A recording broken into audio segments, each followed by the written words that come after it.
unidentified male suspect was observed walking onto the parking lot of the GSR from the north part of the property. The suspect continued walking on foot to the valet area of the GSR. Once at valet, the suspect produced a handgun and pointed it at a group of victims. The suspect's firearm malfunctioned, however, he was able to make it operable.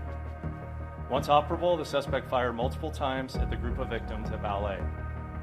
In total, 5 people in the valet area sustained gunshot wounds, and 1 victim was pronounced deceased on scene. 4 other victims were transported to a local area hospital. Of those 4 victims, 1 was declared deceased at the hospital, 2 victims remain in critical condition, and 1 has been released from the hospital. It was later determined that the suspect had multiple firearm magazines with him at the time of the shootings. The suspect then fled back north through the parking lot, at which time a GSR security officer located the suspect in the parking lot, and the suspect opened fire on the security guard.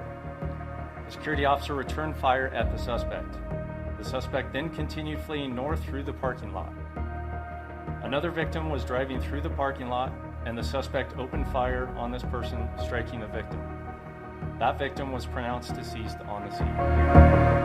Reno police officers arrived on scene and located the suspect, where he fired upon officers, striking a patrol vehicle. An officer-involved shooting then occurred. Multiple officers from the Reno Police Department discharged their firearms, striking the suspect.